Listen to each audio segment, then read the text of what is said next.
My friend, philosopher, and a source of inspiration in many ways. I must also Dr. Salman Khurshid, I hope will be joining us soon. The student members, community,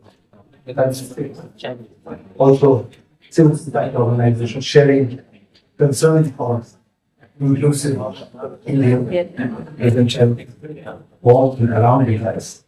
I'm really privileged to be a part of this event, to pay compliment to the life and the work of Dr. Manzoor. I must say that I have been reading about hearing open, hearing him in different platforms. But the first meeting that I had with him, when I shake hands and sit around the table to discuss issues of concern for all of us present here, I'm sure, was the post such an evaluation committee. I have to mention that I was a distinguished member of that group. Professor Amitabh Khan is also here and called. I just can't help going back in my memory days. You know, whenever I read him or heard him, I was very impressed by his unequivocal position. Very affirmative. He talked about dichotomy in Indian democracy. He said, on the one hand, our constitution also settled the inclusivity. But look at the administrative structure, many of the institutions that definitely deny, weakening the fundamentals of the constitution. He talked about the Indian democracy bringing pluralism, diversity in thinking, composite Indian culture. And he was certainly angry, and to some extent angered, by gradual destruction of this composite culture by various methods. He was upset on some of the issues that were about conversion, the love jihad, and the kind of priorities that were set before, and they're very, very vocal, very affirmative about that. I discussed with him sometimes about the international political situation. He was very much upset about the changed position of the Indian government about Palestine, about the relationship between America and other countries. So, when I sat with him on the table, I was thinking, when I respect most of his position that he did, but as chairperson, if I have to argue and take him on the side of the report, wouldn't be very difficult because he has very definite convictions. I have never failed to quote him in any platform that I get the chance. He says, Islam is an Indian religion. Doesn't matter whether it's originated. In China and Japan, Buddhism is their religion, Chinese religion, and Japanese religion. Just because they are Buddhist, their religion originated somewhere else, that doesn't make Chinese and the Japanese less patriotic. I think that was a beautiful article which is part of the Indian composite culture. When I started meeting him in our sessions, regular sessions, I was very impressed by one thing, the flexibility that he had, the capacity to listen to us, capacity to respond, and take the argument. We had never any problem with him, despite his very definite position. Because he said, my positions are within the framework of the framework of the Indian Constitution. There may be need for changes, but nonetheless, they speak with Justice Sachar. Just now, Asif Bhai has done a tremendous job in producing his volume. He said, Justice Sachar is right in not saying that there should be straightforward reservation for the Muslims in education and employment.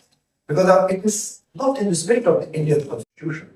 Because religion cannot be the only basis, sole basis for reservation. Although I know in our post-Sachar committee, this view was there, but Manzoor immediately said that, this would be difficult to push. But nonetheless, when we discussed, we said, if Muslims can get OBC categories, why not scheduled caste? And certainly that's a part of our recommendations. That there are castes among the Muslims who are as deprived, historically, as oppressed, and culturally also, they are more or less in the similar category. Why should the Muslims not be given basic scheduled caste? Also, I remember one concern that Manzoor said that, in the OBC category, Muslims are so backward, they can't compete with the Jats and many other higher OBC castes. So we suggested that there should be different categories within OBC. And Muslims who belong to the majority of them, the lowest category of OBC, there should be certain percentage. And this is what Justice Gawai had mentioned before 2.5 years, that yes, there should be categorization. I come to the present position. And that was also part of our recommendation. I was very impressed by the fact that he could take all of us together. When I was sometimes but it's a Kundu, it is hardly Kundu. We all worked together. And when we went to submit the report, the minister, she said she was very impressed. She didn't know what was there. And I must tell you, our Prime Minister has quoted our report in the election speeches. Says that, well, this is a report which has come up, which talks about the deprivation of the Muslims during the Congress period. They have not benefited much. And we're certainly hoping, and the Minister promised us that she will go through that, but nonetheless, the last word that we have on this, and I share it with all those हमारी report हमारी विचारा थी. Let's hope that this is under consideration. I would like to just mention another thing. In a group, one incident that I remember, one I was sitting, and there are some of my Hindu friends who were there. They asked me, Amitabh, what are you doing? We are very happy talking about it to your Muslim friends. They already know their talk. You don't have to convince them. You have to go and convince the others. Why have you come here? And they are very happy with that. Manzoor was trying to explain why presence would be necessary. I simply said I am present in this group because of my presence. But I do believe that the issues that Manzoor is fighting for his life are not only a concern of one community. It is a concern for our national leaders to struggle the composite culture that he often talked about. I can tell him that this is the time that we need him with force, and I'm sure he will provide leadership. I wish him a very long life to guide us, guide the Institute of Objective Studies in doing the excellent work that it is doing. It brings out annual reports on a very critical area of concern, which is educational backwardness. India, in the Human Development Index, is much below. It is because of educational inequality. And if you look at various indicators of educational development at the lower level to the highest level, you do find dropout rate is maximum. The need for providing fellowships is very high because dropout rate is basically because of economic deprivations.